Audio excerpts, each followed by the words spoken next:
ನಮ್ಮಲ್ಲಿ ಏನು ಮಾಡಿದ್ರು ಹೋಮ ಅಂತೀವಿ, ಯಜ್ಞ ಅಂತ. ಹೋಮವೆಲ್ಲ ರಕ್ಷಣೆಗೆ ಬಳಸ್ತಾರೆ. ಪ್ರೊಟೆಕ್ಷನ್ ಕಮ್ಸ್ ಫ್ರಮ್ ಹೋಮ. ಬಟ್ ಯಜ್ಞ ಅಂದ್ರೆ ಏನಪ್ಪ ಅಂದ್ರೆ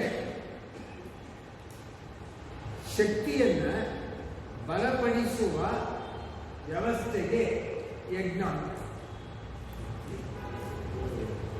ಶಕ್ತಿಯನ್ನ ಬಲಪಡಿಸಬೇಕು ಅಂದ್ರೆ ನಿಮ್ಮಲ್ಲಿ ಒಂದು ಸ್ವಲ್ಪವಾದರೂ ಶಕ್ತಿ ಇರಬೇಕಾ ಇರಬಾರ್ದು?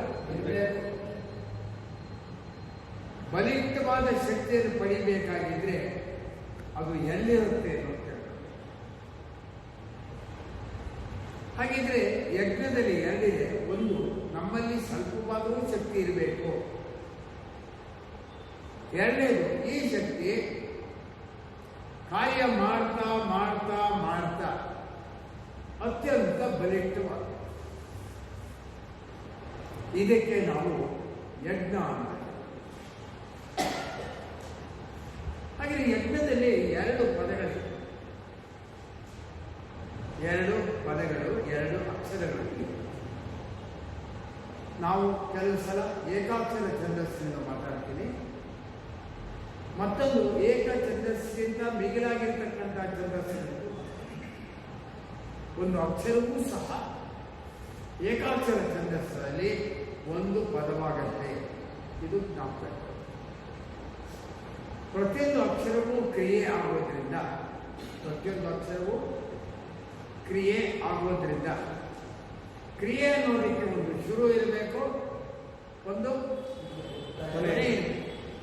ಅಂದರೆ ಶುರುವಿನಿಂದ ಕೊನೆಗೆ ಹೋಗಬೇಕಾಗಿದ್ರೆ ಒಂದು ಪಾದವನ್ನ ಇರಬೇಕು. ಅಲ್ಲೇನಪ್ಪ, if there are 2 points, if you want to travel from one point to another point, ಏನಪ್ಪ ಬೇಕು ಅಂದ್ರೆ ಒಂದು ಹೆಜ್ಜೆ ಇರಬೇಕು, ಪಾದ ಇರಬೇಕು. ಶಬ್ದಗಳಲ್ಲಿ ಪಾದಕ್ಕೆ, ಮತ್ತೊಂದು ಸಲ ಹೇಳ್ತೀನಿ, ಶಬ್ದಗಳಲ್ಲಿ ಪಾದಕ್ಕೆ ಪದ ಅಂತ ಕರೀತಾರೆ.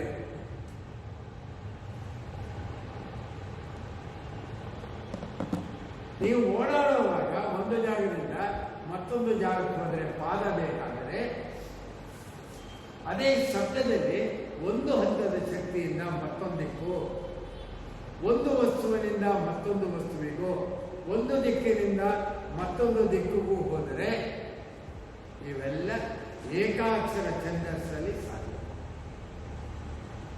ಹಾಗೆ ಯಾ ಅಂದ್ರೆ ಏನಪ್ಪ ಅಂದ್ರೆ ಪಂಚಪ್ರಾಣಗಳು. ಯಾ ಅನ್ನೋದು ಪಂಚಪ್ರಾಣ ಒಂದೇ ಅಲ್ಲ, ಅದು ಮೊದಲನೆಯ ಅಕ್ಷರ. ಯಾರಾದ್ರೂ ನೋಡ್ತೀರಾ ಯಾವ ಮೊದಲನೆಯ ಅಕ್ಷರ ಅಂತ?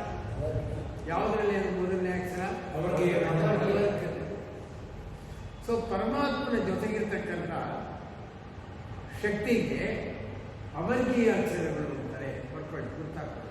ಪರಮಾತ್ಮನ ಜೊತೆಗೆ ಇರ್ತಕ್ಕಂಥ ಶಕ್ತಿಗೆ ಅವರ್ಗೀಯ ಅಕ್ಷರಗಳು ಅಂತ ಕರೀತಾರೆ. ವರ್ಗ ಅಂದ್ರೆ ಗ್ರೂಪ್ ಆಫ್ ಲೆಟರ್ಸ್. ಅವರ್ಗ ಅಂದ್ರೆ ಪರಮಾತ್ಮನ ಜೊತೆಗೆ ಇರ್ತಕ್ಕಂತಹ group of letters. What energy that exist with the ಪರಮಾತ್ಮ ಈಸ್ ಕಾಲ್ಡ್ ಅವರ್ಗ. ಒಂದೆರಡು ಸಲ ಹೇಳ್ತೀರಾ, ನಿಮಗೂ ಬಂದ್ಬಿಡುತ್ತೆ. ಯಾವ ಅಕ್ಷರಗಳು, ಯಾವ ಶಕ್ತಿ ಪರಮಾತ್ಮನ ಜೊತೆಗೆ ಇರುತ್ತದೋ ಆ ಶಕ್ತಿಗೆ ಅವರಿಗೆ ಅಕ್ಷರಗಳು ಅಂತ ಕರೀತಾರೆ. ಬರ್ಕೊತೀರ ಒಂದ್ಸಲ ಎಲ್ಲ? ಯಾವ ಶಕ್ತಿ ಪರಮಾತ್ಮನ ಜೊತೆಗೆ ಅಕ್ಷರ ಮತ್ತು ಶಕ್ತಿ ಇರ್ತಕ್ಕಂಥ ಅದಕ್ಕೆ ಅವರ್ಗೀಯ ಅಕ್ಷರಗಳು. ಪರಮಾತ್ಮನ ಜೊತೆಗಿದ್ರೆ ಸ್ವಲ್ಪವಾದರೂ ಶಕ್ತಿ ಇರಬೇಕಲ್ವ? ಆ ಶಕ್ತಿಯಿಂದ ಪ್ರಕೃತಿ ನಡೆಯುತ್ತಲ್ವ? ಪ್ರಕೃತಿಯ ಅಕ್ಷರಗಳು ವರ್ಗೀಯ ಅಕ್ಷರಗಳು. It is represents matter. ಅದೇ ಪರಮಾತ್ಮನ ಶಕ್ತಿ ಅನ್ನೋದು ಅವರ್ಗೀಯ ಅಕ್ಷರಗಳು. It represents energy. ಹಾಗೆ ಪರಮಾತ್ಮನಿಗೂ ಶಕ್ತಿಗೂ ಪ್ರಕೃತಿ ಶಕ್ತಿಗೂ ವ್ಯತ್ಯಾಸ ಏನಪ್ಪ ಅಂದರೆ, ಪ್ರಕೃತಿ ಶಕ್ತಿ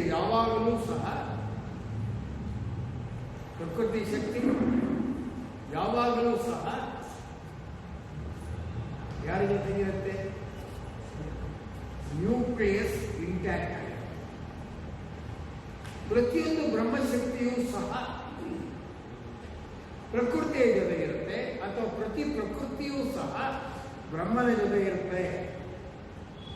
ಹಾಗೆ the matter exist with the Brahman, the matter exist with the Brahman. ಅದಕ್ಕೆ ನಾವು ವರ್ಗೀಯ ಅಕ್ಷರಗಳು ಅಂತ.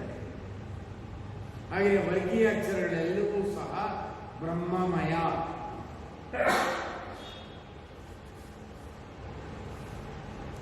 ಉದಾಹರಣೆ ಕಾಕ ಗಾಗನ, ಅದರ ಜೊತೆ ಯಾವ್ದು ಇರಬೇಕು? ಆತ್ಮ ಇರಬೇಕು, ಬ್ರಹ್ಮ. ಅದರ ಜೊತೆಗೆ ಬ್ರಹ್ಮನೇ. ಚಾಚಾ ಜಾಜಾ ಬ್ರಹ್ಮ ಇರಬೇಕಾ ಇರಬಾರ್ದ? ಸೊ ಪೃಥ್ವಿಯ, ಆಪ, ತೇಜ, ವಾಯು, ಆಕಾಶ ಇಷ್ಟರಲ್ಲೂ ಯಾರಿರ್ತಾರೆ?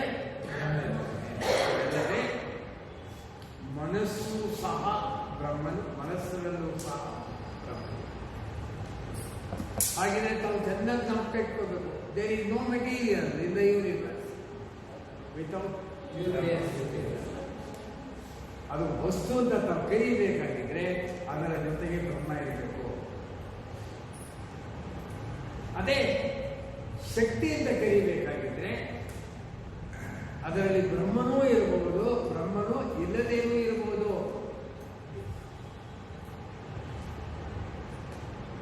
ಬ್ರಹ್ಮನು ಅಂದ್ರೆ ನ್ಯೂಕ್ಲಿಯಸ್ ಪ್ರಕೃತಿಗೆ ಶಕ್ತಿಯನ್ನು ಕೊಡ್ತಾ ಇದ್ದಾಗ ಇದಕ್ಕೆ ಅಕ್ಷರಗಳಲ್ಲಿ ಯಾವುದಂತಾರೆ? ಯಾರ, ಲ,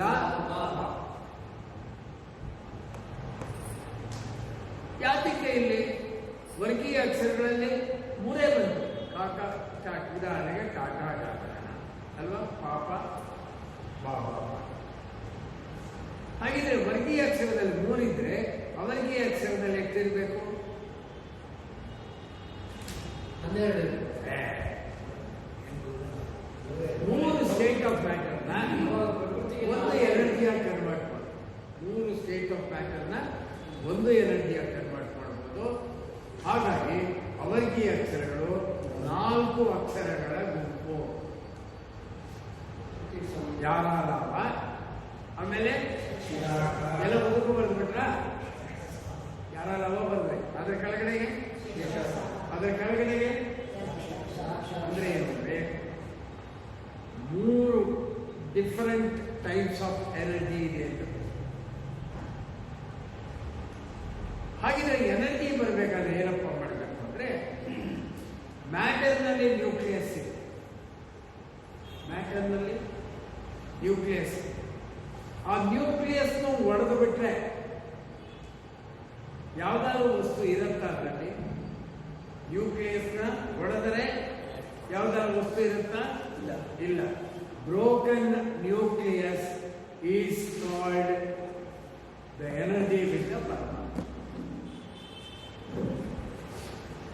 Broken energy, when the nucleus is broken, that energy is called Paramatma. ಹಾಗೆ ಪರಮಾತ್ಮ ಎನರ್ಜಿನಲ್ಲಿ ಬರೀ 3 ಸ್ಥಿತಿ ಇದ್ರೆ ಸಾಕು. ಭುವಃ, ಸುವಃ. You must have a broken energy of the nucleus. ಇದಕ್ಕೇನಂತ ಕರೆದ್ರು? That is the greatest energy in a man. ಗೊತ್ತಾಗ್ತಾ ಇದೆ? ಹಾಗೆ ವಸ್ತುವಿನಲ್ಲಿ ಅತ್ಯುನ್ನತ ಶಕ್ತಿ ಯಾವುದಪ್ಪ ಅಂದ್ರೆ 4ನೆಯದು. ಹಾಗೆ ಯಾರ ಲಾಭದಲ್ಲಿ ಯಾವುದಪ್ಪ ಗ್ರೇಟೆಸ್ಟ್ ಎನರ್ಜಿ? ಲಾಕ್ಷಾತ್ರ ಜ್ಞಾನದಲ್ಲಿ ಯಾವುದು ಗ್ರೇಟೆಸ್ಟ್ ಎನರ್ಜಿ? ಹಾಗೆ ಎನರ್ಜಿ ಅಕ್ಷರಗಳಲ್ಲಿ ಹೇಗಪ್ಪ ಇರುತ್ತೆ ಅಂದ್ರೆ, ಎಡದಲ್ಲಿರ್ತಕ್ಕಂಥ ಶಕ್ತಿ ಎಡವಂತೆ, ಬಲಗಲ್ಲಿರ್ತಕ್ಕಂಥ ಶಕ್ತಿ ಅತ್ಯಂತ ಬಲಿಷ್ಠವಾಗಿದೆ. ಅದಕ್ಕೆ ಅಕ್ಷರಗಳಲ್ಲಿ ನಾನು ಹೇಳಿದೆ, ಎಡದಿಂದ ಬಲಕ್ಕೆ ಹೋಗಬೇಕು. ನಾವೇನೇ ಕಾರ್ಯ ಮಾಡಿದ್ರು ಕೂಡ ಬಲವನ್ನು ಹೆಚ್ಚಿಸ್ಕೊಳ್ಳೋಕ್ಕೆ ಕಾರ್ಯ ಮಾಡ್ತೀವಿ ಹೊರತು ಬೇರೆ ಏನಕ್ಕಲ್ಲ. ಹಾಗಿದ್ರೆ ಬರವಣಿಗೆಯಲ್ಲಿ ನಾವು ಬರೀಬೇಕಾಗಿದ್ರೆ, ಹೇಳಬೇಕಾಗಿದ್ರೆ ಯಾವಾಗಲೂ ನಾವು ಎಡದಿಂದ ಬಲಕ್ಕೆ ಹೋಗಬೇಕು. ಬಲಕ್ಕಿರೋ ಅಕ್ಷರಗಳು ಬಲಶಾಲಿ, ಎಡಕ್ಕಿರತಕ್ಕಂಥ ಅಕ್ಷರಗಳು ಅದರ ಬಲಕ್ಕಿಂತ ಕಮ್ಮಿ. ಹಾಗೆಯೇ ನಾವು ಈಗ ಯ ಮತ್ತು ಮಾ ಅನ್ನೋದು, ಮಾ ಅನ್ನೋದು ಅವರಿಗೆ ಅಕ್ಷರಗಳಲ್ಲಿ ಕಡೆಯ ಅಕ್ಷರ. ಅಂದರೆ ವಸ್ತು ಸ್ಥಿತಿ ನೋಡಿದಾಗ ಜಗತ್ತಲ್ಲೇ ಯಾರಪ್ಪ ಪ್ರಬಲ ಅಂತ ಕೇಳಿದ್ರೆ ಯಾವ ಅಕ್ಷರ ಪ್ರಬಲ? ಮ್ಯಾಟರ್ ಯಾರು? ಹಾಗೆ ನಿಮ್ಮನ್ನೆಲ್ಲ ಸಾಕಿ ಬಲಿಟ್ಟಾಗಿ ಮಾಡಬೇಕಾದ್ರೆ ಯಾರು ಬೇಕು? ಯಾರು ಬೇಕು? ನಿಮಗೆಲ್ಲ ಊಟ ಇಟ್ಟು ಅನ್ನ ಕೊಟ್ಟು ವಸ್ತು ಶಕ್ತಿಯನ್ನು ತುಂಬಬೇಕು ಅಂದರೆ ಯಾರಪ್ಪ ಬೇಕು? ಅಂದರೆ ಯಾರು? ಅದಕ್ಕೆ ತಾಯಿ ಅಂತ ಕೇಳಿದ್ರು, ಮನಸ್ಸು ಅಂತ ಕರೆದ್ರು, ನಮ್ಮ ಸಲಹೋದು ಮನಸ್ಸು ಅಂದರು, ನಮ್ಮ ಮನೆಯಲ್ಲಿ ತಾಯಿ ಅಂತ ಕರೆದ್ರು. ಈ ಥರ ಮಾ ಬಲಿಶಾಲಿ. ಹಾಗೆಯೇ ತಂದೆ ಬಲಿಶಾಲಿ ಅಲ್ವಾ? ಯಾರಪ್ಪ ಬಲಿಶಾಲಿ? ಅಮ್ಮ. ಅಮ್ಮನ ಅಪ್ಪನ? ಅಪ್ಪ ಬಲಿಶಾಲಿ. ಅಮ್ಮ. ಯಾಕೆ ಗೊತ್ತಾ? ಅವನು ಭ್ರೂಣ ಕೊಡ್ತಾನಂತೆ ತಂದೆ, ಅದನ್ನು ಬೆಳೆಸಿ ನಿನ್ನ ರೂಪ ನೋಡು ಅಂತ ಹೇಳಿ. ರೂಪ ನೋಡಕ್ಕೆ ಮನಸ್ಸು ಬೇಕಾ ಬೇಡವಾ? ರೂಪ ನೋಡಕ್ಕೆ ಮನಸ್ಸು ಬೇಕಾ ಬೇಡ? ಹಾಗಿದ್ರೆ ಈ ಬಾನ ಮನಸ್ಸಿದೆಯಲ್ಲ, ಹರಿಯೋ ಮನಸ್ಸು, ಅದು ಬಹಳ ಪ್ರಬಲ. ಅದು ಸರ್ವ ದಿಕ್ಕಲ್ಲೂ ವ್ಯಾಪಿಸಬೇಕು. ಆ ಪ್ರೀತಿ, ವಿಶ್ವಾಸ, ಶಕ್ತಿ ಎಲ್ಲವನ್ನೂ ತುಂಬಬೇಕು ಅಂದರೆ ಕಡೆಯ ಪ್ರಕೃತಿಯ ಅಕ್ಷರ ಇದು. ಸೊ ಮಾ ಅಂದರೆ ಅತ್ಯಂತ ಬಲಶಾಲಿ. ಹಾಗೆ ಮೊದಲು ನಾವು ಕಾರ್ಯವನ್ನು ಮಾಡಬೇಕಾಗಿದ್ರೆ ಯಾವಾಗಲೂ ಮಾವನ್ನು ನೆನೆಸ್ಕೋಬೇಕು. ಹಾಗೆ ಬೆಳಕನ್ನು ನೆನೆಸ್ಕೋತೀವಿ ಕಾರ್ಯ ಮಾಡಬೇಕಾಗಿದ್ರೆ, ಹಾಗೆ ನಮ್ಮ ಸಮಸ್ತ ಶಕ್ತಿಯೂ ಸಹ ಆ ತಾಯಿಯಿಂದ ಲಭ್ಯವಾಗಿದೆ, ಮಾಯಿಂದ ಲಭ್ಯವಾಗಿದೆ. ಹಾಗಿದ್ರೆ ನಾವು ನೇರ ಪರಮಾತ್ಮನಟ್ಟು ಬಲಿಶಾಲಿ ಆಗಬೇಕಾಗಿದ್ರೆ straight away go to through ಅಂತ. ಥ್ರೂ ಅಂದರೆ ತಾ ಅಂದರೆ ವಾಯು, ರಾ ಅಂದರೆ ಬೆಳಕು. ಈ ವಾಯು ಮತ್ತು ಬೆಳಕು ಎಲ್ಲಪ್ಪ ಇರುತ್ತೆ ಅಂದರೆ ಪ್ರಕೃತಿಯ ಮೂರು ಭಾಗಗಳು. ಮೂರು ಭಾಗದಲ್ಲಿದ್ದರೆ ಅದಕ್ಕೆ ಕ್ರಿ ಅಂತ ಕರೀತಾರೆ. ಮೂರು ಭಾಗದಲ್ಲಿ ಮುಂದಕ್ಕೆ ಹೋದರೆ ಥ್ರೂ ಅಂತ ಕರೀತಾರೆ. ಮೂರು ಭಾಗದ ಶಕ್ತಿಯನ್ನ ಮೇಲಕ್ಕೆ ಎತ್ತಿದರೆ ತ್ರೈ. ಮೂರು ಭಾಗ ವ್ಯಕ್ತಿಯನ್ನ ಆತ್ಮನಲ್ಲಿ ನೆಲೆಗೊಂಡರೆ ತ್ರೈ. ತ್ರೈ ಅಂದ್ರೆ ಆತ್ಮ. ತ್ರೈ. ಮೂರು ಭಾಗದ ಶಕ್ತಿಯನ್ನ ನಾವು ಮೇಲಕ್ಕೆ ಎತ್ತಿದರೆ ತ್ರೌ. ತ್ರೌ. ಅಲ್ಲಿಂದ ದಾಟಿ ಹೋದರೆ ತ್ರೌ. ಅದು ಮೂರು ಸಹ ಆತ್ಮನ ಒಳಗಿದ್ದರೆ, ಮತ್ತು ಪರಮಾತ್ಮನ ಜೊತೆಗೆ ಆತ್ಮನ ಒಳಗಿದ್ದರೆ ಇದಕ್ಕೆ ತ್ರಮ್ ಅಂತಲೂ, ಪರಮಾತ್ಮನ ಜೊತೆಗಿದ್ದರೆ ಗ್ರಹ ಅಂತಲೂ ಕರೀತಾರೆ. ಸೊ ಒಂದು ಅಕ್ಷರವನ್ನ ಮತ್ತೊಂದು ಅಕ್ಷರದ ಜೊತೆಗೆ ಸೇರಿಸಿದಾಗ ನಮಗೆ ಆ ಪ್ರಕೃತಿಯ ವಸ್ತುಗಳು ಏನು ಮಾಡ್ತಾ ಇದೆ ಅಂತ ಕಣ್ಣು ಮುಚ್ಚಿಕೊಂಡ್ರೂ ದರ್ಶನವಾಗಬೇಕು. ಈ ತರ ದರ್ಶನದ ವ್ಯವಸ್ಥೆಗೆ ತಾವು ಹೋದರೆ ಇದಕ್ಕೆ ತಾವೇನಾಗಬೇಕು? ತಾವು ಬೇರೆ ಆಗಬಾರ್ದು, ವಾಯು ಬೇರೆ ಆಗಬಾರ್ದು, ತಮ್ಮ ಮನಸ್ಸು ಬೇರೆ ಆಗಬಾರ್ದು. ಎಲ್ಲವೂ ಸೇರಿ ಆತ್ಮನ ಒಳಗೆ ಸೇರುವಂತ ಶಕ್ತಿಯ ಹಂತವನ್ನು ಪಡೆದಾಗ ಭಾಷಾಶಾಸ್ತ್ರದ ಮೇಲೆ ಪೂರ್ಣ ಅಧಿಕಾರ ಬರುತ್ತೆ. ಹಾಗಿದ್ರೆ ಒಂದು ಶಾಸ್ತ್ರದ ಮೇಲೆ ಅಧಿಕಾರ, ಒಂದು ಕ್ರಿಯೆಯ ಮೇಲೆ ಅಧಿಕಾರ ಬೇಕು ಅಂದರೆ ತಾವು ಬೇರೆ ಆಗಬಾರ್ದು, ಅದು ಬೇರೆ ಆಗಬಾರ್ದು, ಎರಡನ್ನೂ ಒಂದು ಮಾಡಬೇಕು. ಹಾಗಿದ್ರೆ ಎಲ್ಲವೂ ಒಂದು ಮಾಡಬೇಕು ಅಂದರೆ ಏನು ಪ್ರಕರಣ? ಎಲ್ಲವೂ ಅಂದರೆ ಜಗತ್ತಲ್ಲಿ ಎಷ್ಟಿದೆ? ಎಷ್ಟು ಭಾಗ ಇದೆ? ಹಾಗಿದ್ರೆ ನಾವು 4 ಭಾಗದಿಂದ ಜಗತ್ತಿನ ಎಲ್ಲ ರಹಸ್ಯವನ್ನು ತಿಳ್ಕೋಬಹುದು. ಅದಕ್ಕೆ ವೇದ ಮಂತ್ರಗಳು ಚತ್ವಾರಿ ಶೃಂಗ ಲಯೋಸ್ಯ ಪಾದ. 3 ಪ್ರಕೃತಿಯ ಭಾಗಗಳು ಒಂದಾದಾಗ 4ನೇದು ಚತ್ವಾರಿ ಆಗ್ತೀರ, ತಾವು ಪರಮಾತ್ಮನ ಜೊತೆಗೆ ಇರ್ತೀರಾ ಅನ್ನೋದು ಆ it is A formula for everything. ಒಂದು ಡ್ಯಾಮ್ ಹಾಕಿದ್ರು ಅದಕ್ಕೊಂದು ಅಡ್ಡುಗೋಡೆ ಬೇಕು ನೀರು ಸಂಗ್ರಹ ಮಾಡೋಕ್ಕೆ. ಮೊದಲು ನೀರು ಬೇಕು, ಆಮೇಲೆ ಅಡ್ಡುಗೋಡೆವರೆಗೂ ಬಂದರೆ ಅದು ಮೊದಲನೇ ಭಾಗ. ಎರಡನೇದು ನೀರನ್ನು ಸಂಗ್ರಹ ಮಾಡೋದು ಎರಡನೇ ಭಾಗ. ಸಂಗ್ರಹ ಮಾಡಿದ್ಮೇಲೆ ಯುದ್ಧ ಮಾಡಿ ಅದರ ಮೇಲೆ ನಿಯಂತ್ರಣ ಮಾಡಬೇಕು, ತೂಬುಗಳನ್ನು ಇಡಬೇಕು, ಅದು ಮೂರನೇ ಭಾಗ. ತೂಬನ್ನು ಇಟ್ಟಿದ ಮೇಲೆ ಅದರ ಉಪಯೋಗ ಹೇಗೆ ಅನ್ನೋದು ಜ್ಞಾನ ಬೇಕು. ಹಾಗೆ ಒಂದು ನೀರನ್ನ ಅಣೆಕಟ್ಟನ್ನ ನಾವು ನೋಡಿದಾಗ ಎಷ್ಟು ಭಾಗ ನೋಡ್ಬೋದು? ಎಷ್ಟು? ಹಾಗೆ 4 ಭಾಗವನ್ನ ವೇದ ಮಂತ್ರ ಹೇಳುತ್ತೆ. ಚತ್ವಾರಿ ಅಂಗ ತ್ರಯವಾಸ್ಯ ಅಂದ್ರೆ ಬೀಜ ರೂಪದಲ್ಲಿ ಒಂದು ಕೊಟ್ರೆ ಇದನ್ನ 1000 ರೂಪದಲ್ಲಿ ತಾವು ಹೇಳುವಂತ ಶಕ್ತಿ. ಅದು ನೀರು ಹರಿಯತಕ್ಕಂಥದ್ದು ಶೂದ್ರ ವ್ಯವಸ್ಥೆ ಆದರೆ ನೀರು ಅನ್ನೋ ಸಂಪತ್ತನ್ನ ನಿಲ್ಲಿಸತ್ತಲ್ಲ ಗೋಡೆ, ಅದು ವೈಶ್ಯ ವ್ಯವಸ್ಥೆ. ಸಂಪತ್ತನ್ನು ಕೊಡುತ್ತಾರೆ. ಅದನ್ನ ನಿಯಂತ್ರಣ ಮಾಡಕ್ಕೆ ತಾವು ತೂಬನ್ನ ಇಟ್ಟಿರಲ್ಲ, ಅದು ಕ್ಷತ್ರಿಯ ವ್ಯವಸ್ಥೆ. ಆ ಬುದ್ಧಿಪೂರ್ವಕವಾಗಿ ಹೇಗೆ ನಾವು ಇದನ್ನು ಬಳಸ್ಬೋದು ಅಂತ ಹೇಳ್ತಕ್ಕಂಥದ್ದು ಬ್ರಾಹ್ಮಣ ವ್ಯವಸ್ಥೆ. ಹಾಗೆ ಯಾವುದೇ ವ್ಯವಸ್ಥೆಗೆ ಹೋದರೆ ತಾವು ಪ್ರತಿಯೊಂದು ಕ್ರಿಯೆಯಲ್ಲೂ 4 ಭಾಗ ಇರುತ್ತೆ. ಅದರಲ್ಲಿ 3 ಭಾಗ ಪ್ರಕೃತಿಯ ಭಾಗ, 1 ಭಾಗ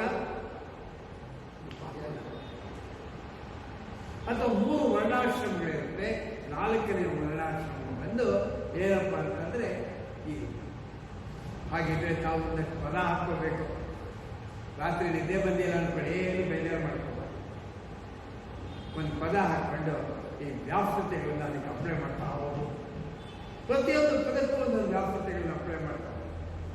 ಆಗ ಈ ಕ್ಲಾಸ್ನಲ್ಲಿ ದಡ್ರೆ ಇರಲ್ಲ. ಯಾವ ಪ್ರತಿಯೊಬ್ಬರು ಜ್ಞಾನಿಗಳೇ ಇರ್ತಾರೆ. ಹಾಗಿದ್ರೆ ಆ ತೈತ್ರಿಯ ಹೇಳುತ್ತೆ, ಯಾರು ವ್ಯಾಪೃತಿಯನ್ನ ಸಮಸ್ತ ಸ್ಥಿತಿಯಲ್ಲೂ ಅರಿಯಬಲ್ಲನೋ ಭೂಹು ಭುವಃ ಸುವಃ ಅವನನ್ನ ಮಹಾಜ್ಞಾನಿ ಅಂತ ಕರೀ. ನೋಡಿದ್ರೆ ಒಂದೇ ವಾಕ್ಯ ಕಂಡಿದ್ದು, ಇದರ ಅಪ್ಲಿಕೇಶನ್ 1000 ಕಡೆ ಹಾಕ್ತಾರೆ. ಹಾಗಿದ್ರೆ ಋಗ್ವೇದ, ಯಜುರ್ವೇದ, ಸಾಮವೇದ, ಅಥರ್ವೇದ ಯಾವುದಪ್ಪ ಅಂದ್ರೆ ಮತ್ತೆ ವ್ಯಾಪೃತಿ. ಹಾಗಿದ್ರೆ ಯಾವಂದ್ರೆ ಪಂಚಪ್ರಾಣ. ಪಂಚಪ್ರಾಣ ಇಸ್ ಎನರ್ಜಿ, ಮಾಯಿಸ್ ಮ್ಯಾಟರ್ ಅಲ್ವಾ? ಹಾಗೆ ಶಕ್ತಿ ಅನ್ನೋದು ಯಾರು ಸಂಗ್ರಹ ಮಾಡಬೇಕಪ್ಪ ಅಂದ್ರೆ ಅವನಿಗಿಂತ ಬಲವಾಗಿರೋನ ಜೊತೆ ಸಂಗ್ರಹ ಮಾಡಬೇಕಾ? ಆ ಶಕ್ತಿ ಅನ್ನೋದು ಅವನಿಗಿಂತ ದುರ್ಬಲವಾಗಿರೋನ ಜೊತೆ ಸಂಗ್ರಹ ಯಾವ್ದಪ್ಪ? ನಾನು ನನಗಿಂತ ಬಲಿಷ್ಠನಾಗಿರೋನ ಜೊತೆಗೆ ಸಂಗ್ರಹ ಮಾಡ, ನನಗಿಂತ ದುರ್ಬಲವಾಗಿರೋನ ಜೊತೆಗೆ ಬಲಿಷ್ಠವಾಗಿರೋನ ಜೊತೆ. ಹಾಗೆ ಯಾ ಮತ್ತು ಮಾ ಅಂತ 2 ಪದ ತಗೊಂಡಾಗ ಮಾಗಿಂತ ಬಲಶಾಲಿ. ಹಾಗೆಯೇ ಯಾ ಅನ್ನೋದು ದುರ್ಬಲನ ಜೊತೆಗೆ ಇರಬಾರ್ದು. ಯಾರು ದುರ್ಬಲನ ಜೊತೆಗಿರೋದು? ಯಮ.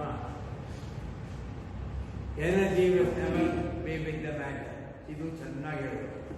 ಯಾವತ್ತು ಬಲಿಷ್ಠ ದುರ್ಬಲನ ಜೊತೆಗೆ ಇರಬಾರ್ದು. ಗೊತ್ತಾಗ್ತದೆ ಈಗ? ಬಲಿಷ್ಠ ಯಾರು? ದುರ್ಬಲ ಯಾರು? ಹಾಗಿದ್ರೆ ಬಲಿಷ್ಠ ದುರ್ಬಲನ ಜೊತೆಗಿದ್ರೆ ದುರ್ಬಲ ಬಲಿಷ್ಠನ ಶಕ್ತಿಯನ್ನೆಲ್ಲ ಹೇಳ್ಬಿಡ್ತಾನೆ. ಬಿಕಾಸ್ ಈ ನೀಡ್ಸ್ ಎನರ್ಜಿ. ಹಾಗಿದ್ರೆ ನಾವು ಆ ರೀತಿ ಆದಾಗ ಯಾ ಅನ್ನೋದು ಮಾ ಜೊತೆಗಿದ್ರೆ ನಮ್ಮ ಪ್ರಾಣ ಹೋಗತ್ತಾ? ಹೀಗೆ ಪ್ರಾಣ ತೆಗೆದುಕೊಂಡು ಹೋಗೋ ಪದ ಯಾವುದಪ್ಪ ಅಂತಂದ್ರೆ ಯಾವ ಪ್ಲಸ್ ಮಾ. ಏನದು? ಅದೇ ಮನಸ್ಸಿಗೆ ಒಂದು ಶಕ್ತಿಯನ್ನು ಕೊಟ್ರೆ ಅದರಿಂದ ತಾವು ಕಟ್ಟುವುದು ಶಕ್ತಿನ. ಅದಕ್ಕೆ ನಾವೇನಂತ ಕರೆಯೋಣ? Destructor is Yama, opposite of destruction is. ಹಾಗಿದ್ರೆ ಶರೀರವನ್ನು ಕಟ್ಟಕ್ಕೆ ಮಯ ಬೇಕು, ಕಟ್ಟಿದ ಶರೀರವನ್ನ ನಾಶ ಮಾಡಕ್ಕೆ. ಹಾಗೆ ಕಟ್ಟಿದ ಶರೀರವನ್ನು ನಾಶ ಮಾಡಬಾರ್ದು ಅಂದ್ರೆ ನಾವು ಯಮನನ್ನು ಕಟ್ಟಾಕ್ಬೇಕಾ? ಯಮನ ಜೊತೆಗಿರ್ಬೇಕು. ಯಮನನ್ನ ಕಟ್ಟಾಗಬೇಕಾದ್ರು ಯಾರು ಕಥೆಗಳಲ್ಲಿ? ಸಾವಿತ್ರಿ. ಯಾರು ಸಾವಿತ್ರಿ ಮಂತ್ರ? ಯಾರು? ಗಾಯತ್ರಿ. ಗಾಯತ್ರಿ ಮಂತ್ರದಿಂದ ಯಮನನ್ನು ಕಟ್ಟಾಕಿದ್ರೆ ನಾವು ಇದರಲ್ಲಿ ಪ್ರಾವೀಣ್ಯತೆಯನ್ನು ಪಡೆದರೆ ನಾವು ಮೃತ್ಯುವನ್ನು ಗೆಲ್ಬೋದು. ಗೆದ್ದವರು ಯಾರಪ್ಪ ಅಂದರೆ ಈ ಶರೀರದ ಹೆಸರು ಸತ್ಯವಾನ್. ಈ ಶರೀರದ ಹೆಸರು ಸತ್ಯವಾದ. ಇವ್ರಿಗೆ ಆಯುಸ್ಸು ಒಂದೇ ವರ್ಷ ಇರೋದು. ನಿಮ್ಗೆ ಗೊತ್ತಾ 1 ವರ್ಷದ ಆಯುಷ್ಯ ಯಾವುದು ಅಂತ? 120 ಪ್ರಕೃತಿ ವರ್ಷಗಳಿಗೆ ಬರ್ಕೊಂಡ್ಬಿಡಿ. 120 ಪ್ರಕೃತಿ ವರ್ಷಗಳಿಗೆ ಒಂದು ದೈವ ವರ್ಷ ಅಂತಾರೆ.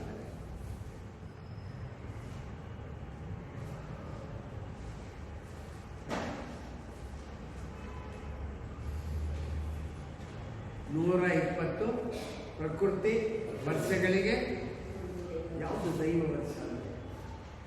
ಜನ್ಮ. ಪಂಚಭೂತಗಳ ಆಯುಸ್ಸು ನಿಮಗೆ 120 ವರ್ಷ ಆದಾಗ ಅದಕ್ಕೆ 1 ವರ್ಷ.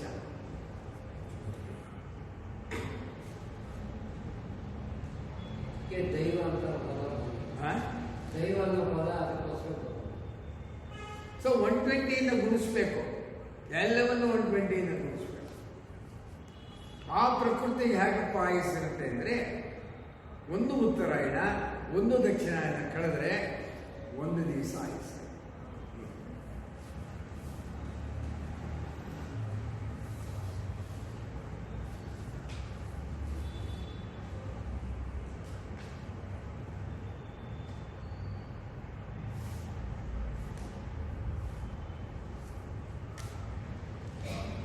ಒಂದು ಯುಗ 4,32,000 ವರ್ಷ. ಯಾವ ಯುಗ ಅದು? 4 ಲಕ್ಷ ಕಲಿಯುಗ. ಒಂದು ಚತುರ್ಯುಗ ಅಂದರೆ 43,20,000 ಮಾನವೀಯ ವರ್ಷಗಳು ಅಂತ ಬರ್ತದೆ. ಮನಸ್ಸಿನ ಆಯುಸ್ಸು ಎರಡಿದೆ. ಒಂದು ದೈವಿ ಆಯುಸ್ಸು, ಒಂದು ಮಾನವೀಯ ಆಯುಸ್ಸು. ಮಾನವನ ಆಯುಸ್ಸು ಎಷ್ಟಪ್ಪ ಅಂತ ಕೇಳಿದ್ರೆ, ಇನ್ನು ಮೇಲೆ ಹೇಳಬೇಕಾಗಿದ್ರೆ 120 ವರ್ಷ ಆಯುಸ್ಸು. ಅದು ಪ್ರಕೃತಿಗೆ 1 ವರ್ಷ ಆಗುತ್ತೆ. ಹಾಗೆ ಪ್ರಕೃತಿಯ 1 ವರ್ಷ ಅಂತಂದರೆ ನಾವು ಈ ರೀತಿ ಲೆಕ್ಕಾಚಾರ. ಹಾಗೆ ಪ್ರಕೃತಿಗೆ ದೈವಿ ವರ್ಷದಲ್ಲಿ 36,000 ವರ್ಷಗಳಾದರೆ ಅದು ಒಂದು ಚತುರ್ಯುಗ ಆಗುತ್ತೆ. 43,20,000 ವರ್ಷಗಳು. ಅದಕ್ಕೋಸ್ಕರ ಪಂಚಾಂಗದಲ್ಲಿ ದೈವಿ ವರ್ಷಗಳು ಅಂತ ಹಾಕಿರ್ತಾರೆ, ಮಾನವ ವರ್ಷಗಳು ಅಂತ ಹಾಕ್ತಾರೆ. ಆದರೆ ಇವತ್ತು ಈ ಜ್ಞಾನ ಹೋಗಿದೆ, ಇದನ್ನು ಗೊತ್ತಾಗ್ತದೆ. 36,000 ದೈವಿ ವರ್ಷಗಳು ಒಂದು ಚತುರ್ಯುಗ.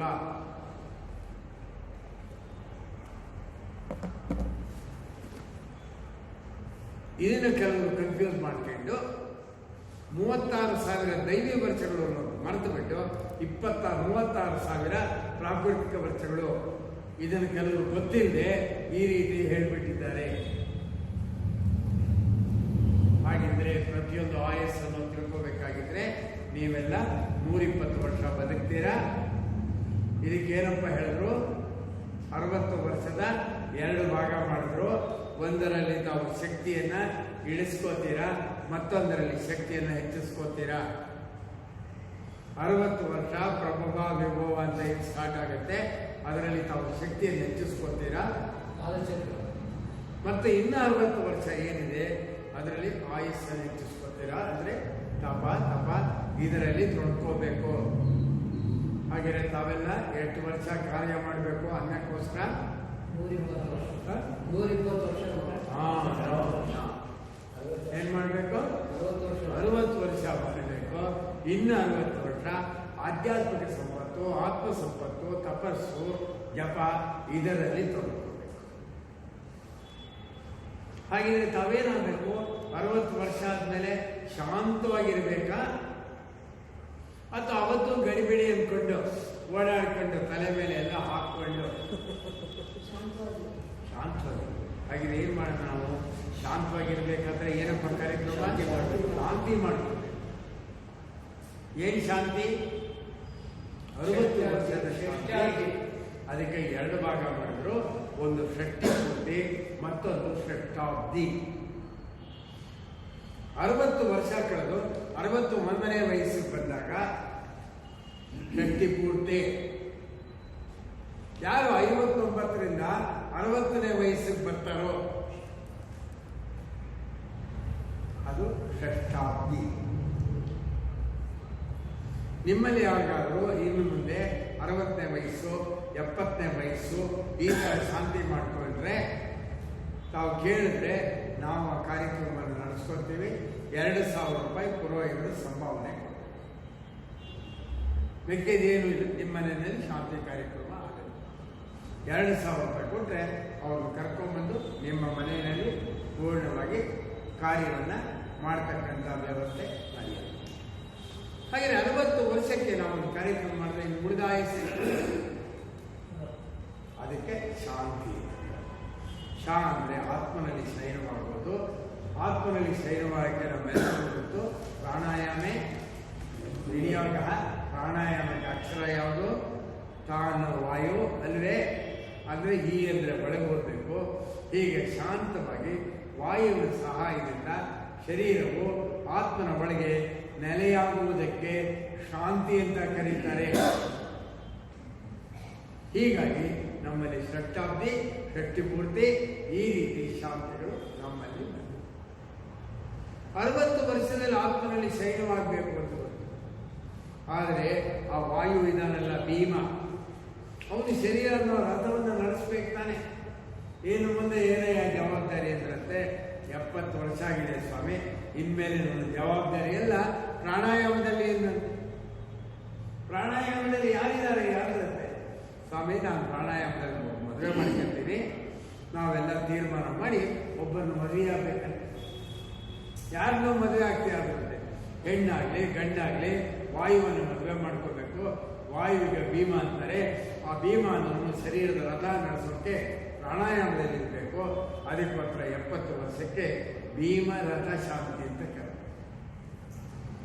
ಸೊ ಭೀಮರಥ ಶಾಸ್ತ್ರಿ ಅಂತಂದ್ರೆ ಎಲ್ಲ ರೀತಿಯ ಶಕ್ತಿಯನ್ನು ವಾಯುವಿನಿಂದ ಪಡೆದು ಅನ್ನದ ಶಕ್ತಿಯನ್ನ ಎಷ್ಟು ಬೇಕೋ ಅಷ್ಟು, ಶರೀರವನ್ನು ಸಲಹಕ್ಕೆ ಬೇಕಾಗಿರುವಷ್ಟು ಅನ್ನವನ್ನು ತಿನ್ನಬೇಕು. ಅನ್ನ ತೃಪ್ತಿಗೋಸ್ಕರ ಶರೀರ ಊಟ ಮಾಡಬಾರ್ದು. ಭೂತ ತೃಪ್ತಿ ಆಗಬೇಕು. ಭೂತ ಯಾವುದು? ಯಾವುದು ಭೂತ? ನಮ್ಮಲ್ಲಿರೋ ಭೂತದ ಹೆಸರೇನು? ಎಷ್ಟು ಭೂತಗಳಿವೆ? ಪಂಚಭೂತಗಳು ತೃಪ್ತಿಗೋಸ್ಕರ ಊಟ ಮಾಡಬೇಕು ಹೊರತು ಪಂಚಭೂತಗಳಿಂದ ತೃಪ್ತಿ ಪಡೋ ಹಾಗೆ ಮಾಡ್ತೀರಿ ಅಂತಲ್ಲ. ಈ ನಾಲ್ಗೆ ತಿಂದ್ರು ಕೂಡ ಅದು ಗೊತ್ತಿರಲ್ಲ, ಅದು ತಿಂತಾ ಹೋಗುತ್ತೆ. ಆಗ ಹೇಳದಂತೆ ಹೃದಯ ಏನಪ್ಪ ನೀವು ಈ ಪಾಟಿ ತಿಂದರೆ ರಕ್ತ ಜಾಸ್ತಿ ಆಗೋಗುತ್ತಲ್ಲಯ್ಯ, ನಾನು ಹೇಗೆ ಕೋಪ್ ಮಾಡೋದು, ಅಷ್ಟೊಂದು ಶುಗರ್ ಪ್ರೊಡ್ಯೂಸ್ ಮಾಡಿ ಒಳಗೆ ಕೊಟ್ಬಿಟ್ಟಿರಿ ಅಂತ. ಆಗ ಅವ್ರು ಹೇಳಿದಂತೆ ಶುಗರ್ ಕಾಯಿಲೆ ಬರುತ್ತೆ, ಅದು it will take care of you, you don't worry. ಹಾಗಿದ್ರೆ ನಾವೆಲ್ಲ ಆ ಶುಗರ್ ಅನ್ನೋ ಕಾಯಿಲೆಯನ್ನು ತಪ್ಪಿಸ್ಕೋಬೇಕು ಅಂತ ಆಗಿದ್ರೆ ಈ ಶಾಂತಿ. ಇದಾದ್ಮೇಲೆ 1,000 ಸಲ ಆದರೂ ಸಹ ನೀನು ಮನಸ್ಸನ್ನು ದರ್ಶನ ಮಾಡಿಕೊಂಡು ಆತ್ಮನ ಒಳಗೆ ಹೋಗ್ಬೋದು. ಹಾಗೆ ಆತ್ಮನ ಒಳಗೆ ಹೋಗ್ಬೇಕಾಗಿದ್ರೆ ಈ ಮನಸ್ಸಿನಿಂದ ನಾನು ಒಳಗಡೆ ಹೋಗ್ಬೇಕು. ಎಷ್ಟು ಸಲ ಹೋಗ್ಬೇಕು? ಸಹಸ್ರ ಶೀರ್ಷ ಪುರುಷ ಸಹಸ್ರಾಕ್ಷ ಅವನು ನೋಡ್ಬೇಕಾಗಿದ್ರೆ ಸಹಸ್ರ ಬಾರಿ ಚಂದ್ರನ ಜೊತೆಗಿರು ಮನಸ್ಸಲ್ಲಿ ಕರ್ಕೊಂಡು ಹೋಗಬೇಕು. ಅದಕ್ಕೆ ಹೇಳಿದ್ರಂತೆ 80 ವರ್ಷದ ಶಾಂತಿ. ಸಹಸ್ರ ಚಂದ್ರ ದರ್ಶನ.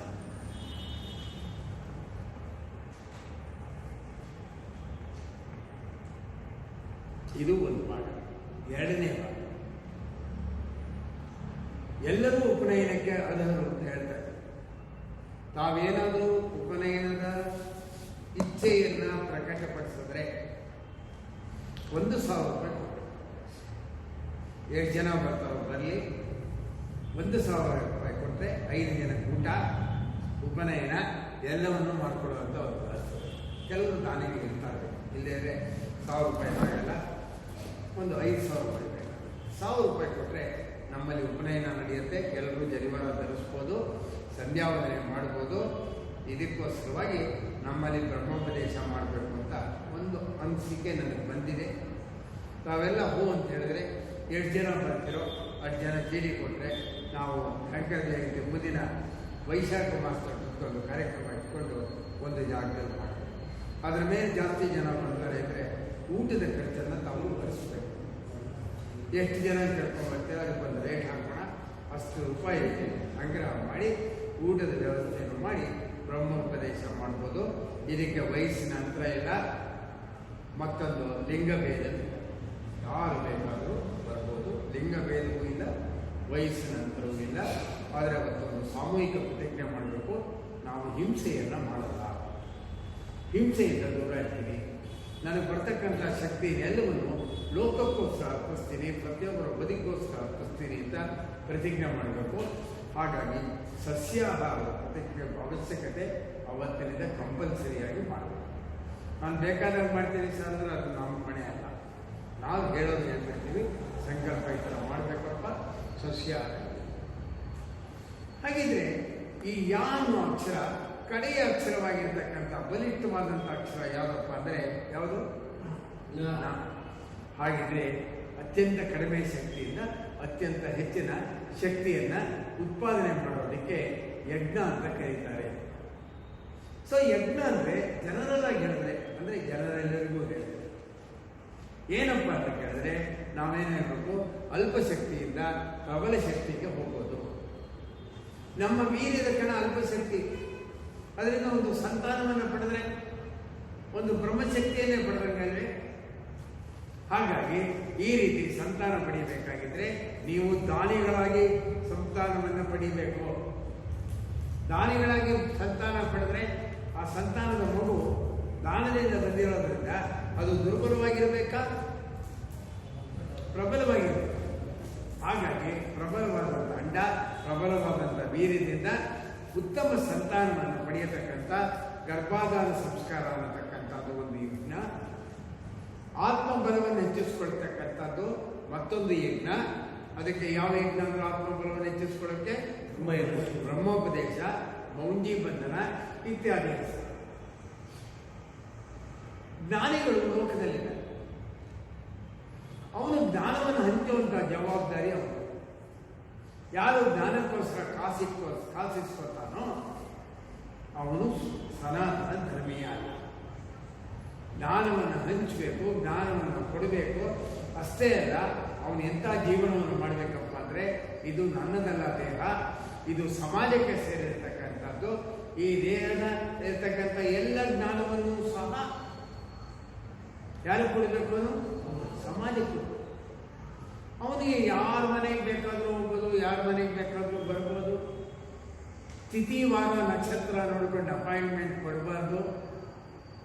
ಹೇಗೆ ಪರಮಾತ್ಮ ನಿಮ್ಮ ಒಳಗೆ ಎಲ್ಲ ದಿವಸ ನೆಲೆಯಾಗಿದ್ದಾರೋ ಅದೇ ತರಹ ಆ ಪರಮಾತ್ಮನ ಹಾಗೆ ಇರ್ತಕ್ಕಂಥ ಮಾನವ ಜ್ಞಾನಿ, ಸಮಸ್ತ ವಿಷಯಗಳನ್ನು ತಿಳಿದಂಥವನು ಜ್ಞಾನಿ. ಅವನು ಸಹ ತಿಥಿ ವಾರ ನಕ್ಷತ್ರ ನೋಡದೆ ಜ್ಞಾನವನ್ನು ಸಮಾಜದ ಎಲ್ಲರಿಗೂ ಕೊಡಬೇಕು. ಇವತ್ತು ಆ ರೀತಿ ಏನಾದರೂ ಕೊಟ್ಟರೆ ಏನಂತಾರೆ, ಇವನೊಬ್ಬ ಮೂರ್ಖ, ಇವ್ನು ಬೇರೆ ಕೆಲಸ ಇಲ್ಲ ಅಲ್ವಾ. ಎಲ್ಲರೂ ಮನೆಗೂ ತೊಗೊಂಡೋಗಿ ಜ್ಞಾನ ಕೊಟ್ಟರೆ ಏನಂತಾರೆ, ಅವರು ಜ್ಞಾನ ಬಂತು ಅಂತ ಖುಷಿಯಾಗಲ್ಲ. ಇದು ಕಲಿಯುಗ. ಅದಕ್ಕೇನಂತಾರೆ, ಇವ್ನು ಮೂರ್ಖ, ಏನು ಗೊತ್ತಿಲ್ಲ, ಇವನಿಗೆ ದುಡ್ಡು ಮಾಡ್ಕೊಳ್ಳೋಕೆ ಬಿಟ್ಬಿಟ್ಟು ಏನೋ ಜ್ಞಾನ ಹಂಚ್ತಾನೆ. ಸ್ವಾಮಿ ನೀವು ಬೇಗ ಹೋಗ್ತೀರಾ ಅಂತ ಕೇಳ್ತಾರೆ, ನಾ ಎಲ್ಲ ಹೋಗ್ಬೇಕು ಅಂತ. ಆದ್ದರಿಂದ ಇನ್ಮೇಲೆ ಅವರನ್ನ ಜ್ಞಾನಿಗಳನ್ನ ಊಟ ಹಾಕಿ ತಿಂಡಿ ಹಾಕಿ ಸಲಹಬೇಕು. ಅವರ ಅವಶ್ಯಕತೆ ಏನಪ್ಪ ಅಂದರೆ ಅನ್ನವನ್ನು ಪಡೆದ್ರೆ ಅವ್ರಿಗೆ ಅವಶ್ಯಕತೆ ಮುಗಿದೋಗ್ಬೇಕು. ನನಗೆ ದುಡ್ಡು ಕೊಡಿ, ಕಾಸು ಖರ್ಚು ಕೊಡಿ ಅಂತ ಅವನು ಕೇಳಬಾರ್ದು. ಅವ್ರೇನು ಕೊಟ್ಟರೆ ಸಂತೋಷವಾಗಿ ಅವತ್ತು ಅನ್ನ ಕೊಟ್ಟರೆ ಅನ್ನ, ನಾಲ್ಕು ಒಳ್ಳೆಯ ಮಾತುಗಳು ಕೊಟ್ಟರೆ ಒಳ್ಳೆಯ ಮಾತು, ಅಷ್ಟಕ್ಕೆ ಅವ್ರು ತೃಪ್ತನಾಗಬೇಕು. ಹಾಗಾಗಿ ಯಾರು ತಿಥಿ ವಾರ ನಕ್ಷತ್ರ ನೋಡದೆ ನಿಮ್ಮ ಮನೆಗೆ ಅಭ್ಯಾಗತರು ಅಂತ ಒಂದಿದೆ, uninvited guest and invited guest. ಯಾರು ಗೆಸ್ಟ್ ಆಗಿ ಬರದೆ, ಗೆಸ್ಟ್ ಆಗಿ ಬರ್ಬೇಕಾದ್ರೆ ಅವ್ನು ಹೇಗೆ ಬರಬೇಕು ನಿಮ್ಮ ಮನೆಗೆ? ಅಪಾಯಿಂಟ್ಮೆಂಟ್ ತಗೊಳ್ಬೇಕು, ಮೆನ್ ಆಫ್ ಅಪಾಯಿಂಟ್ಮೆಂಟ್ ಆಗಬೇಕು. ಇಲ್ಲೇ ಅಂದರೆ ಈ ಕಾಲದಲ್ಲಿ every one will have this appointment. So ಅಪಾಯಿಂಟ್ಮೆಂಟಿಂದ ಬರ್ತಕ್ಕಂಥದ್ದಕ್ಕೆ ಒಂದು ಭಾಗ ಅವನನ್ನು ಏನಪ್ಪ ಕರೀತಾರೆ ಅಂದರೆ ಅಭ್ಯಾಗತ ಅಂತ ಕರೀತಾರೆ. ಮತ್ತು ಯಾರು ಈ ರೀತಿ ಬರ್ತಾನೆ ಅವನನ್ನು ಏನಂತ ಕರೆಯೋಣಪ್ಪ? ಇನ್ವೈಟೆಡ್ ಗೆಸ್ಟ್ ಅನ್ನೋಣ, ಇನ್ವೈಟೆಡ್ ಗೆಸ್ಟ್ ಅನ್ನೋಣ. ಇವನನ್ನು ಅತಿಥಿ ಅಂತ ಕರೀತಾರೆ. ಇದು 3 ಗಂಟೆಗಳು. 4ನೇ ನೀವೆಲ್ಲರೂ ಬದುಕಬೇಕಾಗಿದ್ರೆ ಈ ಪಂಚಭೂತಗಳು ಚೆನ್ನಾಗಿರ್ತವೆ. ಪಂಚಭೂತಗಳಲ್ಲಿ ಒಂದರಲ್ಲಿ ವೈರಸ್ ಬಂದರೆ ಗಾಳಿ ಮುಖಾಂತರ ಏನು ಮಾಡುತ್ತೆ ಆ ವೈರಸ್ಸು? ಎಲ್ಲರಿಗೂ ಯಾಕೋ ವೈರಸ್ ನೀವು ಬಂದ ಅಂದರೆ ನಾನು ಬದುಕಿಗೆ ವೈರಿ ಇರುವಂಥದ್ದು. ಏನು ಮಾಡ್ತೀಯ ನೀವು ಅಂದರೆ ನನ್ನಲ್ಲಿರೋ ರಸವನ್ನು ಎಲ್ಲರಿಗೂ ಹಂಚಿ ನಿಮ್ಮ ಬದುಕಿಗೆ ತೊಂದರೆ ಮಾಡ್ತೀನಿ. ಇದಕ್ಕೆ ವೈರಿಯ ರಸ ಅಂತ ಕರೆದರಂತೆ. ಇದನ್ನು ಇಂಗ್ಲಿಷ್ ಭಾಷೆಯಲ್ಲಿ ವೈರಸ್ ಆಗುತ್ತೆ. ವೈರಸ್. ಈ ವೈರಸ್ಸನ್ನು ನಾಶ ಮಾಡಬೇಕಾಗಿದ್ರೆ ಪ್ರಕೃತಿಯನ್ನು ಬಲಪಡಿಸಬೇಕಾಗ ದುರ್ಬಲರಿಗೆ ಕಾಯಿಲೆ ಬರುತ್ತಾ, ಪ್ರಬಲರಿಗೆ ಕಾಯಿಲೆ ಬರುತ್ತಾ? ಹಾಗಿದ್ರೆ ಪಂಚಭೂತಗಳನ್ನು ಪ್ರಬಲವಾಗಿರಬೇಕು. ಇದು ಬಹಳ ಮುಖ್ಯ. ಪಂಚಭೂತಗಳಿಂದ ಪ್ರಬಲವಾಗಿರ್ತಕ್ಕಂಥದ್ದು ಇಡ್ತಕ್ಕಂಥ ಜವಾಬ್ದಾರಿ ಸೂರ್ಯ ಮತ್ತು ಚಂದ್ರರು. ಆ ಸೂರ್ಯ ಚಂದ್ರರು ವಸ್ತುವನ್ನು ಬಲಪಡಿಸ್ತಾರೆ. ವಸ್ತು ಎಷ್ಟು ರೂಪದಲ್ಲಿದೆ? ಮೂರು ರೂಪದಲ್ಲಿ. ಸೂರ್ಯನ ಬೆಳಕಿನ ಕಿರಣ ಎಷ್ಟು ರೂಪದಲ್ಲಿದೆ? ಹಾಗಾಗಿ ಜಗತ್ತು 21 ವ್ಯವಸ್ಥೆಯಿಂದ ನಿರ್ಮಾಣವಾಗಿದೆ.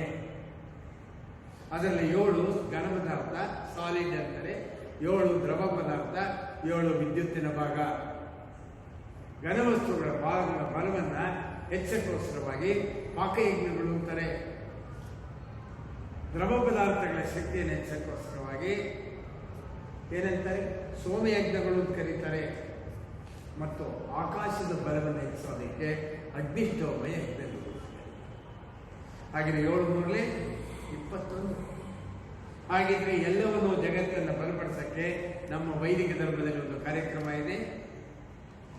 ಆ ಕಾರ್ಯಕ್ರಮಕ್ಕೆ ನಾವು ಏನಪ್ಪ ಕರಿತೀವಿ ಅಂದರೆ 5 ಯಜ್ಞಗಳಿಂದ ಬಲಪಡಿಸಿದ್ರಿಂದ, ಪ್ರತಿಯೊಂದರಲ್ಲೂ ಮಹೋನ್ನತ ಶಕ್ತಿಯನ್ನು ಉತ್ಪಾದನೆ ಮಾಡಿದ್ರಿಂದ ಇದಕ್ಕೆ ನಾವು ಮಹಾಯಜ್ಞಗಳು ಕರಿತೀವಿ.